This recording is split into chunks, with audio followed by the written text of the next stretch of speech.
For decades, the biggest medical breakthroughs have really relied on animals. But what if the next guinea pig isn't an animal at all? What if it's actually grown in a lab dish or even designed by an AI? We are right on the edge of a massive revolution in science, and we're going to break down exactly what that looks like.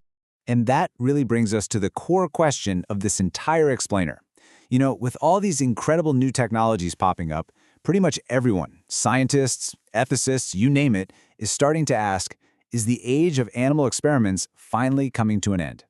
And this lays out the battleground perfectly. On one side, you've got the old standard, animal models. And look, they're slow, they're incredibly expensive, and let's be real, they come with a ton of ethical baggage.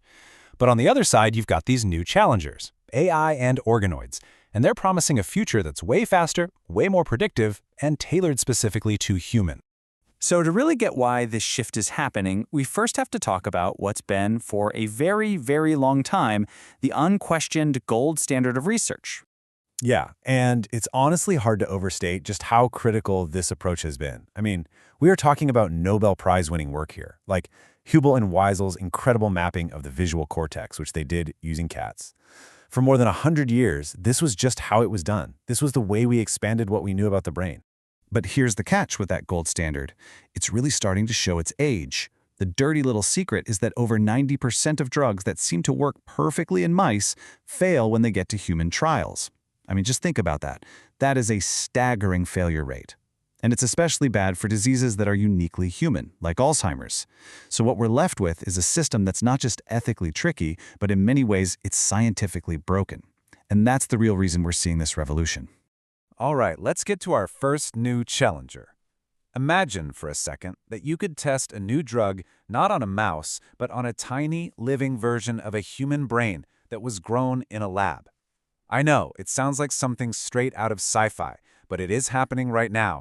So this incredible technology is called an organoid. You can almost think of it as your own personal lab rat, but it's grown from your own cells. It's wild. Scientists can create these mini brains, mini livers, mini lungs, whatever they need. And they aren't just, blobs of cells. They actually self-organize into 3D structures and start to function like tiny versions of our actual organs. And this is where it gets really personal. The whole process can start with you.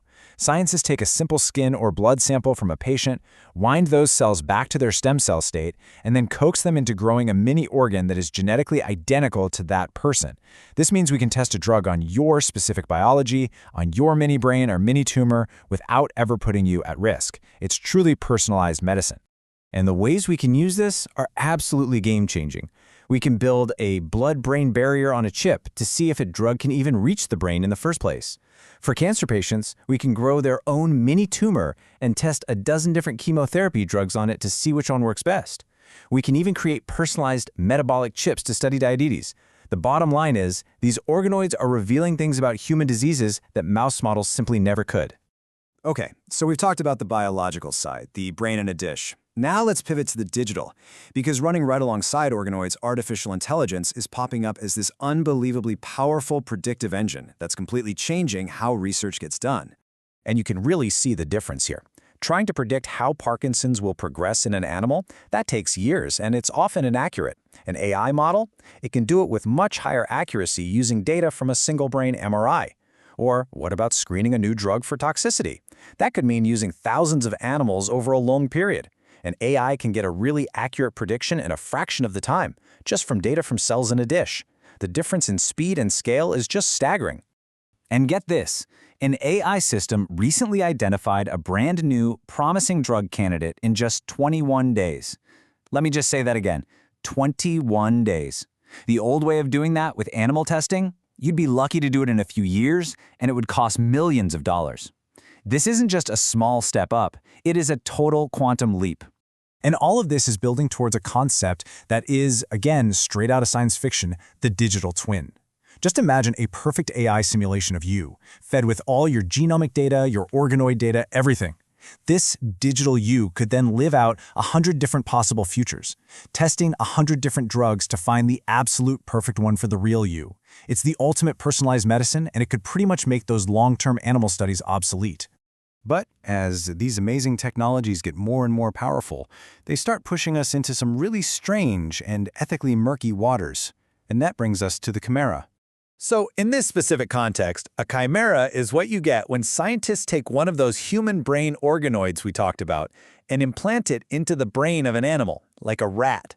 The hope is that the human tissue will actually wire itself into the animal's brain, get a blood supply, and start interacting with a living system. And this, of course, raises a massive question. Is this a vital scientific step that we need to take to understand how human brain cells really work in a complex biological environment? Or is it an ethical dead end that we should just not go down?